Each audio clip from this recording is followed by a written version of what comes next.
Halo semuanya, perkenalkan nama saya Rafa Mahdia, biasa dipanggil Atta. NIM saya 2510115052. Saya dari kelas B Sarjana Ekonomi Pembangunan. So, pada kali ini aku akan membahas laporan keuangan dari saham Goto. Let's go. Halo semuanya, perkenalkan nama saya Mea Putriani Ziga, biasa dipanggil Mei. NIM saya 2510115010. Saya dari program studi Ekonomi Pembangunan kelas B. Nama saya Aditya Nugraha dengan NIM 2510115037 dari kelas B Prodi Ekonomi Pembangunan. Nama saya Randy Riviandi, biasa dipanggil Randy. NIM saya 2510115048. Saya dari kelas B program studi S1 Ekonomi Pembangunan. Perkenalkan, nama saya Rizky Raditya Pratama dari S1 Ekonomi Pembangunan kelas B. NIM saya 2510115042. Oke, di sini saya akan membahas bagian dari aset, khususnya di aset lancar atau current asset. Di aset lancar ini atau current asset ada kas dan setara kas atau cash and cash equivalent. Pada tahun 2024, kas dan setara kas ini angkanya mencapai Rp19.177.524. Angka ini lebih sedikit dibandingkan tahun 2023. Di tahun 2023, angkanya mencapai Rp25.143.935. Angka ini tahun 2024 ini angkanya juga lebih sedikit dibandingkan tahun 2022. Tahun 2022 ini, tahun 2022 angkanya mencapai 29.9177 juta. Angkanya ini dari makin ke depan angka tahunnya makin sedikit, yang bisa dibilang mengalami kerugian. Nah, di aset lancar juga ada deposito berjangka, time deposit. Nah, di tahun 2024, time depositnya mencapai Rp1.747.595. Nah, ini juga lebih sedikit dibandingkan tahun 2023. Di tahun 2023, angkanya mencapai Rp2.225.788. Nah, untuk tahun 2022 tidak ada angkanya. Nah, yang ketiga di aset lancar itu ada kas yang dibatasi penggunanya. Di data ini cuma ada mencapai yang ada di tahun 2024 saja. Di tahun 2024 angkanya mencapai 1 juta rupiah. Oke, selanjutnya itu ada piutang usaha, trade receivable. Nah, piutang usaha ini ada pihak ketiga. Pihak ketiga tahun 2024 ini angkanya mencapai Rp260.228. Ini pun lebih sedikit dibandingkan tahun sebelumnya, yaitu tahun 2023. Tahun 2023 angkanya mencapai Rp598.017. Nah, tahun 2023 ini ke tahun 2022, dari tahun 2022 ke tahun 2023 ini angkanya mengalami kenaikan. Yang tadi tahun 2023 itu angkanya Rp598.017. Tahun 2022 ini Rp588.442. Di mana pada tahun 2022 ke tahun 2023 itu piutang usaha pihak ketiga ini mengalami kenaikan. Ya, besok ada pihak berrelasi, yaitu pada tahun 2024 ini angkanya mencapai 199.741. Ini mengalami kelonjakan yang sangat naik dibandingkan tahun-tahun sebelumnya. Pada tahun 2023 itu angkanya mencapai 3.227. Nah, dari tahun 2022 ke tahun 2023 itu sebenarnya angkanya mengalami penurunan. Karena tahun 2022 itu piutang usaha pihak berrelasi itu mencapai Rp38.850.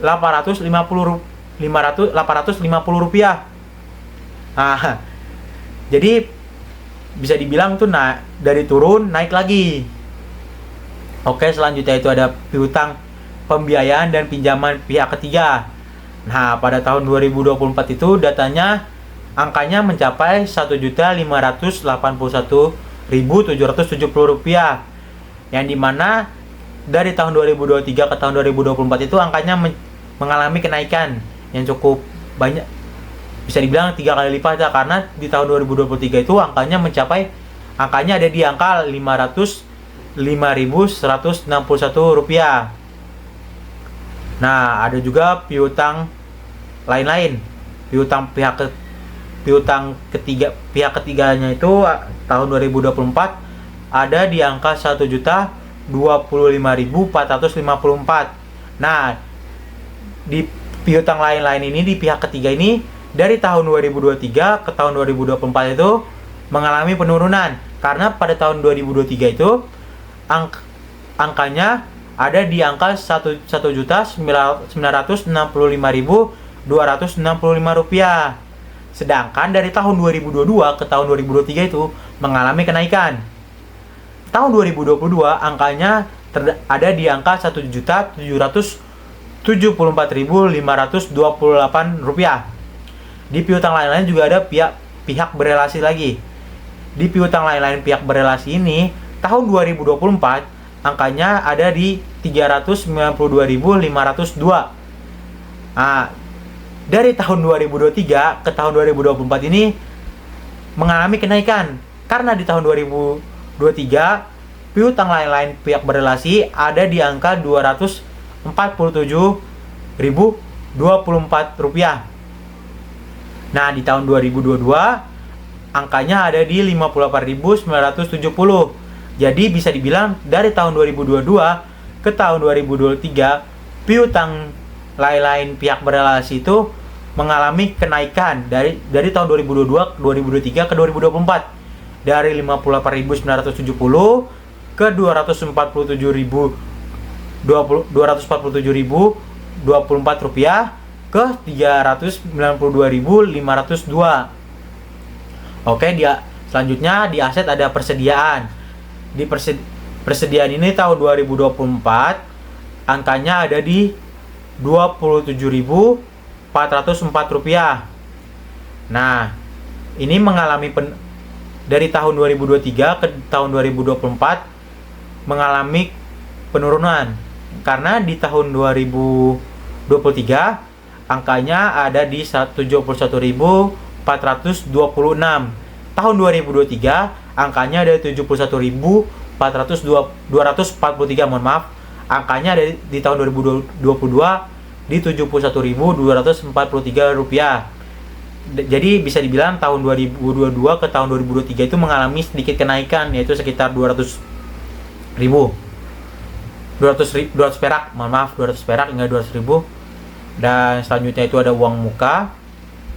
Uang mukanya di tahun 2024 ada di angka Rp66.853. Nah, di tahun 2023 angkanya lumayan tinggi, yaitu sekitar Rp1.256.234 Nah, di tahun 2023-nya ada di angka Rp1.045.159. Bisa dibilang pada tahun 2023 angkanya mengalami kenaikan dari Rp1.045.159 ke Rp1.256.234.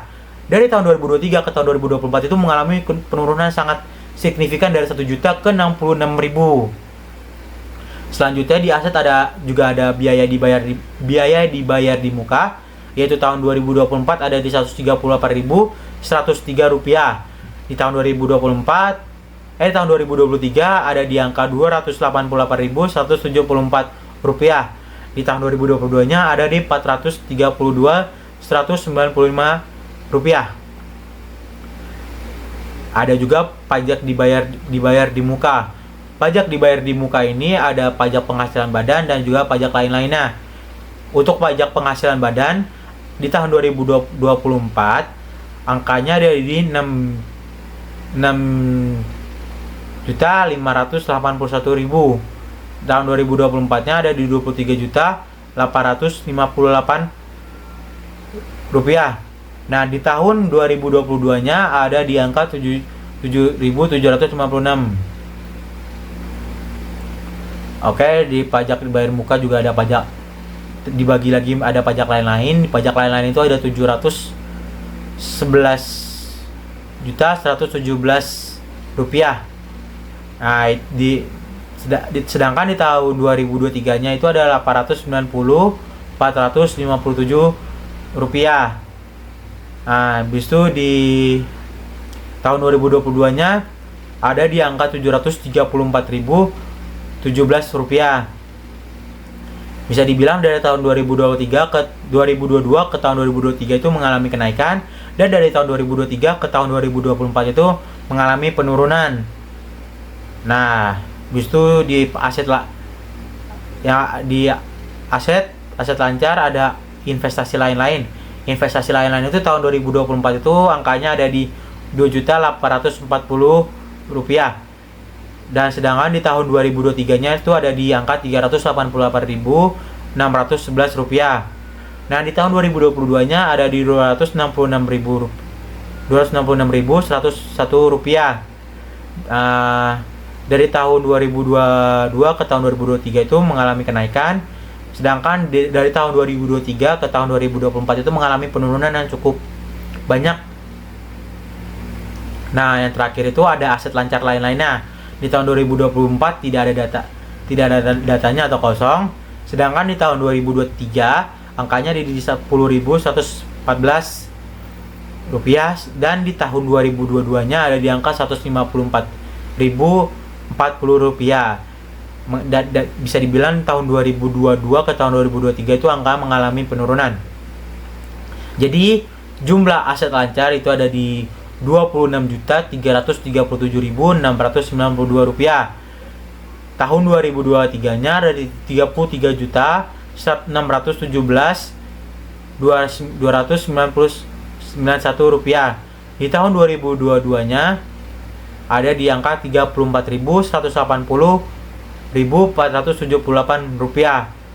Bisa dibilang jumlah aset dari tahun 2022 ke tahun 2023 mengalami penurunan. Begitupun juga dari tahun 2023 ke tahun 2024 mengalami penurunan juga. Sekian dari saya lanjut ke aset tidak lancar kepada rekan saya. Oke teman-teman, di sini aku mau ngebahas non-current asset atau aset yang nggak lancar. Nah, pada tahun 2024 ini Goto mengalami kelonjakan piutang lain-lain atau other receivable, yang mana di tahun 2024 ini ada 607.599.000. Angka ini tentunya sangat tinggi dibandingkan dengan tahun sebelumnya, yang mana di tahun 2023 itu hanya 146.208.000. Next, kita mau bahas aset tak berwujud. Nah, aset tak berwujud dari saham Goto ini di tahun 2024 ya sedikit turun, karena di sini angkanya ada 1.451.268. Dibandingkan di tahun 2023, angkanya mencapai 8.036.379.000. Oke. Terus untuk aset tetap atau fixed asset dari saham Goto ini di tahun 2024 ada 456.997.000. Itu tahun 2024. Nah, kalau di tahun 2023 itu sampai angkanya 1.038.618.000. Dan di tahun sebelumnya lagi, tahun 2022 ada 1.457.341.000. Kalau dilihat dari sini sih kita bisa menebak ya bahwa di setiap tahunnya Goto mengalami penurunan atau downfall. Oke, kita lanjut. Di investasi pada entitas asosiasi atau investment in association di tahun 2024 ini mengalami angka yang sangat bombastis, yaitu 10.416.327.000. Dibandingkan di tahun 2023 itu ada 3.119.605.000. Dan di tahun 2022, tahun sebelumnya lagi, angkanya adalah 3.444.330.000. Nah, selanjutnya ada investasi pada ventura bersama atau investment in joint ventures. Yang mana di tahun 2024 ini ada sekitar 411 miliar 108 juta. Tapi di tahun 2023 angkanya hanya 360 miliar 693 juta. Next kita lanjut. Di sini ada uraiannya ya, ada investasi lain-lain. Kita di sini nggak disebutin investasinya apa aja, cuman aku mau ngebacain aja. Di tahun 2024 ini ada 3 miliar 47 juta 665 ribu. Sedangkan di tahun sebelumnya, tahun 2023 ada 3 miliar 581 juta 563 ribu gitu. Terus selanjutnya itu ada aset pajak tangguhan. Aset pajak tangguhannya itu ada di 5 juta 421 ribu. Tahun sebelumnya ada di 12 juta 639 ribu. Oke. Habis itu ada goodwill. Goodwill di sini hanya mencapai di tahun 2004 ya, hanya mencapai sekitar 372 juta 575 ribu. Itu berbanding jauh banget sama tahun 2024 yang mana angkanya mencapai 4 miliar 65 juta 549 ribu. Oke, next aset tidak lancar lainnya dari 2024 itu angkanya mencapai 101 juta 242 ribu, dan di tahun 2023 angkanya adalah 118 juta 711 ribu. Lalu di sini ada jumlah aset tidak lancar ya.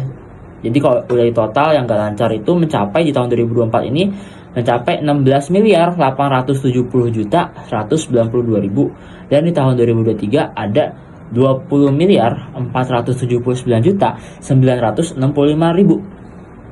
Nah, pada akhirnya dari jumlah aset semuanya mengalami penurunan yang jelas nih. Aku bacain ya, di tahun 2024 ini ada 43 miliar 207 juta 884 ribu. Sedangkan di tahun 2023 54 miliar 97 juta 256 ribu. Dan di tahun 2022 nya angkanya 139 juta 139 miliar 216 juta 570 ribu. Nah, seperti itu. Jadi kalau aku simpulin ya, di tahun 2022 pernah turun, tahun 2023 itu lonjakannya naik banget, tahun 2024 turun lagi. Oke, sekian dari aku. Terima kasih. Oke, jadi di sini saya akan menjelaskan tentang liabilitas dari perusahaan Gotoh. Liabilitas adalah kewajiban atau utang perusahaan yang harus dibayar kepada pihak lain. Yang pertama ada liabilitas jangka pendek atau current liabilities, yaitu yang pertama ada utang usaha atau trade payable. Dari yang pertama ada pihak ketiga, yaitu pada tahun 2024 sebesar 1 miliar 54 juta 163 ribu, dan tahun sebelumnya 1 miliar 341 juta 240 ribu. Selanjutnya ada pihak berelasi, yaitu pada tahun 2024 sebesar 186 juta 722 ribu. Oke, selanjutnya yaitu utang escrow dan lain-lain. Utang escrow ini adalah kewajiban perusahaan yang ditahan sementara di sebuah rekening khusus atau escrow account untuk tujuan tertentu, biasanya sebagai jaminan atau uang titipan. Yang pertama ada pihak ketiga pada tahun 2024 sebesar 2 miliar 310 juta 683 ribu. Dan ini terjadi penurunan dari tahun sebelumnya, yaitu sebesar 5 miliar 380 juta 396 ribu. Selanjutnya ada pihak berelasinya pada tahun 2024 sebesar 241 juta 97 ribu dibandingkan tahun sebelumnya, yaitu 117 juta 635 ribu. Selanjutnya ada pendapatan yang ditangguhkan atau deferred revenue pada tahun 2024 sebesar 78 juta 198 ribu, dan tahun sebelumnya 205 juta 208 ribu. Selanjutnya ada accrual.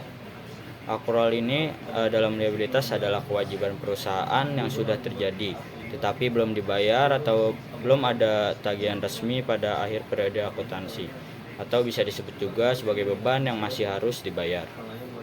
Accrual pada 2024 sebesar 3 miliar 314 juta 874 ribu, dan tahun sebelumnya sebesar 4.027.375.000. Selanjutnya ada liabilitas imbalan kerja jangka pendek sebesar 365.648.000 pada tahun 2024 dan tahun sebelumnya 563.287.000. Selanjutnya ada utang pajak. Yang pertama dari pajak penghasilan badan pada tahun 2024 sebesar 117.864.000 dan tahun sebelumnya 41.454.000. Pajak lainnya pada tahun 2024 sebesar 112.222.000 dan tahun sebelumnya 243.245.000. Selanjutnya pinjaman jangka pendek pada tahun 2024 sebesar 1.351.796.000 dan tahun sebelumnya jauh lebih rendah yaitu sebesar 299.983.000. Selanjutnya ada bagian jangka pendek dari utang jangka panjang atau current portion of long term debts. Yang pertama ada pinjaman dari bank pada tahun 2024 sebesar 677.997.000 dan tahun sebelumnya 414.980.000. Selanjutnya pinjaman dari pihak selain bank pada tahun 2024 sebesar 121.215.000 dan pada tahun sebelumnya 25.439.000. Selanjutnya ada liabilitas sewa pada tahun 2024 sebesar 58.411.000 dan tahun sebelumnya sebesar 162.302.000. Nah, jadi jumlah liabilitas jangka pendek atau total current liability pada tahun 2024 sebesar 10.044.890.000 dan ini terjadi penurunan dari tahun sebelumnya yang sebesar 12.822.544 12.822.544.000. Oke, selanjutnya liabilitas jangka panjangnya yaitu yang pertama adalah liabilitas pajak tangguhan pada tahun 2024 yaitu sebesar 20.016.000. Ini turun sangat jauh dari tahun sebelumnya yaitu 1.915.704.000. Nah, liabilitas imbalan kerjanya pada tahun 2024 sebesar 129.558.000 dan tahun sebelumnya 206.447.000. Utang jangka panjangnya pinjaman dari bank yang pertama ini pada tahun 2023 sebesar 678.538.000 dan pada tahun 2022 sebesar 1.102.048.000. Terus selanjutnya ada pinjaman dari pihak selain bank pada tahun 2024 sebesar 2.468.571.000 dan tahun sebelumnya yaitu 2.290.488.000. Nah, liabilitas sewa pada tahun 2024 sebesar 141.048.000 dan tahun sebelumnya 463.535.000. Jadi jumlah liabilitas jangka panjang atau total non current liabilities pada tahun 2024 sebesar 2.759.193.000. Ini turun dari tahun sebelumnya yaitu sebesar 5.554.712.000. Jadi jumlah total semua liabilities jangka pendek dan jangka panjangnya pada tahun 2024 sebesar 12.804.083.000 dan tahun sebelumnya yaitu 18.377.256.000. Jadi untuk tahun 2024 jumlah liabilitas jangka pendeknya lebih besar dibandingkan dengan liabilitas jangka panjangnya. Dan untuk jumlah keseluruhan liabilitasnya pada tahun 2024 lebih rendah dibandingkan pada tahun sebelumnya, yaitu 2023. Oke, sekian, terima kasih. Selanjutnya dibahas tentang uraian ekuitas dari tahun 2022 sampai tahun 2024. Di mana modal saham relatif stabil sekitar 1,18 sampai 1,20 juta.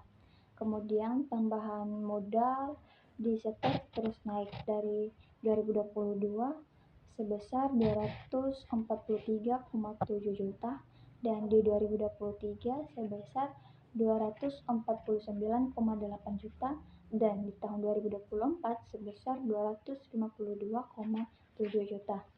Kemudian saham treasury nilainya negatif karena menurun, beban berkurang dari minus 8,2 juta di tahun 2023 menjadi minus 5,2 juta di tahun 2024. Kemudian ada cadangan kompensasi berbasis saham justru turun dari 13,1 juta di tahun 2022 menjadi 5,6 juta di tahun 2024. Kemudian ada selisih kurs transaksi kecil dan fluktuatif yang sekitaran 28 sampai 46 ribu. Kemudian ada transaksi dengan kepentingan non pengendali stabil di sekitaran 7,2 jutaan.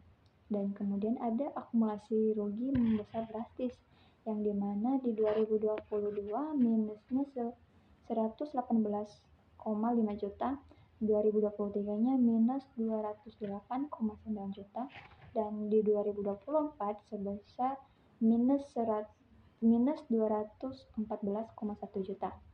Kemudian totalnya yaitu jumlah ekualitas pemilik sebesar di tahun 2022 sebesar 124,9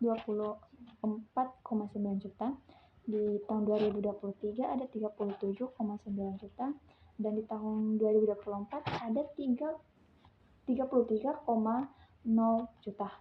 Dan kemudian ada jumlah ekuitas konsolidasi atau setelah non pengendali di tahun 2022 sebesar 122,7 juta, di tahun 2023 35,7 juta, dan di tahun 2024 30,4 juta.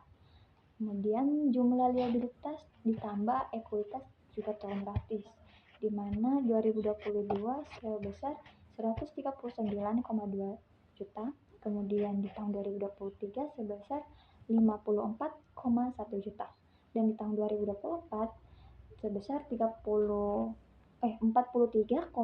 juta. Kesimpulan singkatnya yaitu ekuitas perusahaan menurut Panjang dari tahun 2022 ke tahun 2024, terutama karena akumulasi rugi yang semakin besar meskipun modal di sektor naik. Saya akan menjelaskan laporan laba rugi dan penghasilan komprehensif lain konsolidasian atau laporan laba rugi. Untuk pertama di pendapatan bersih atau net revenue, di tahun 2024 Gotoh mendapatkan keuntungan sekitar atau mendapatkan pendapatan bersih itu meningkat dari tahun sebelumnya hanya 11,3 triliun dan 14,7 triliun. Di tahun 2024 Gotoh mendapatkan pendapatan bersih sekitar 15,8 triliun. Nah, ada beban pokok pendapatan yang mengurangi pendapatan bersih atau cost of revenue itu juga meningkat daripada tahun-tahun sebelumnya karena sekitar 2022 dan 2023 hanya sekitar 5,4 dan 5 triliun rupiah, tapi di tahun 2024 meningkat ke poin 7,4 triliun rupiah.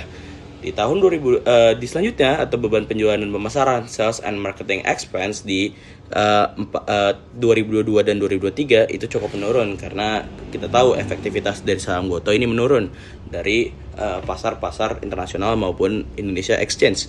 Poinnya menurun itu dari 14 miliar dan 6,4 miliar 14 triliun dan 6,4 triliun turun ke 2,8 triliun untuk beban penjualan dan pemasaran. Di poin selanjutnya, beban umum dan administrasi, general and administrative expense itu juga menurun karena di tahun pertamanya launching yaitu 2022 sekitar 12,7 triliun dan 5,6 triliun. Ini di tahun sekarang di tahun 2024 hanya 4,3 triliun. Lanjut ke beban pengembangan produk atau product development expense, itu juga mengalami penurunan dari 4,6 triliun dan 3,5 triliun. Ini turun ke 1,7 triliun. Lanjut ke selanjutnya, yaitu depreciation dan amortization expense, itu juga mengalami keturunan dari 2,9 triliun, 2,6 triliun pada 2023 dan 2022, turun ke poin 744 miliar rupiah. Operational and support expense itu juga mengalami keturunan atau beban operasional pendukung, itu dari 1,8 triliun dan di 2022 dan di 2023 turun ke 1,7 triliun, dan tahun 2024 mengalami yang paling rendah, yaitu sekitar 975 miliar rupiah. Rugi usahanya juga menurun atau loss from operation dari tahun 2022 dan 2023, karena 2022 dan 2023 masih memiliki nilai yang cukup tinggi, yaitu sekitar 30 triliun dan 10,2 triliun. Di tahun 2024 hanya mengalami rugi usaha sekitar 2,240,874 triliun rupiah. Lanjut ke penghasilan keuangan Gotoh pada tahun pertamanya atau 2022, financial income itu sekitar Rp617. Di tahun 2023 mendapatkan Rp635, itu suatu hal yang baik karena meningkat penghasilan keuangannya, dan juga di tahun 2024 yang tertinggi yaitu Rp736,449 miliar. Biaya keuangannya atau finance cost yang mengurangi dari finance income itu di tahun pertama 232,863 miliar, di tahun keduanya 2023 itu sekitar 369,285 miliar rupiah. Di tahun yang sekarang 2024 atau terakhir itu finance cost-nya paling tinggi di antara yang lain, atau biaya keuangan paling tinggi di antara yang lain, yaitu 494,083 miliar rupiah. Lanjut ke laporan selanjutnya, yaitu ada keuntungan atau kerugian sisi kurs bersih atau foreign exchange gain or loss net. Itu di tahun pertamanya mendapatkan keuntungan sekitar 797,191 miliar rupiah. Tahun 2003 terjadi kerugian pada foreign exchange gain loss or net, ini sekitar 174,214 miliar rupiah. Di tahun 2024 kembali untung, mendapatkan keuntungan sekitar 289,924 miliar rupiah. Nah, kerugian selanjutnya ada kerugian penurunan nilai investasi pada entitas asosiasi dan ventura bersama, atau loss of impairment of investment associate and joint ventures. Itu di tahun pertamanya mendapatkan kerugian sekitar 427 miliar rupiah. Di tahun keduanya 373,204 miliar rupiah, dan di tahun terakhirnya atau 2024 yang laporan terupdate itu mendapatkan kerugian sekitar 126,718 rupiah. Ada juga penurunan nilai goodwill atau loss on goodwill, itu sekitar paling besar di tahun pertama, kembali lagi direvisi di tahun kedua yang paling besarnya, karena di tahun pertamanya sekitar 11 triliun rupiah yang mengalami loss on goodwill-nya. Di tahun keduanya paling tinggi sekitar 78 triliun rupiah loss on goodwill-nya, dan di tahun ketiga atau tahun 2024 yang kita bahas ini itu mengalami loss on goodwill-nya paling rendah sekitar 308,114 miliar rupiah. Kerugian penurunan nilai aset tak berwujud atau tetap itu sekitar 680,832 juta rupiah. Terus ada juga di tahun 2004 510 juta 625 juta rupiah, dan juga pada tahun 2004 240,421 juta rupiah. Ada juga penyesuaian nilai wajar instrumen, mendapatkan pada tahun 2023 mendapatkan poin sekitar 549,646 miliar rupiah. Pada tahun 2024 mendapatkan kerugian tahun pada 991,570 miliar rupiah, dan juga ada penyesuaian minus dari tahun 2024 yaitu 482,134 miliar rupiah. Lanjut lagi, ada di bagian keuntungan bagian kerugian bersih entitas asosiasi itu tahun 2024 mendapatkan kerugian sekitar 2,3 triliun rupiah. Lanjut lagi ke beban penghasilan lain dan bersih-bersih itu sekitar 320,764 miliar. Dan sini ada total rugi, tapi rugi sebelum pajak penghasilan itu sekitar 5,2 triliun atau detailnya 5,275,830 triliun rupiah. Ada juga beban atau manfaat pajak penghasilan yaitu income tax expense benefit itu sekitar 189,025 miliar rupiah. Rugi tahun berjalannya itu sekitar mendapatkan penurunan yang sangat amat tinggi dari tahun sebelum-sebelumnya. Di tahun 2022 mendapatkan kerugian berjalan hanya sekitar 40,4 triliun. Di tahun 2003 paling tertinggi mendapatkan kerugian itu 90,5 triliun. Di tahun 2024 mendapatkan masih rugi untuk lagi jalan atau loss of the year itu sekitar 5,855 triliun rupiah. Sekian, terima kasih.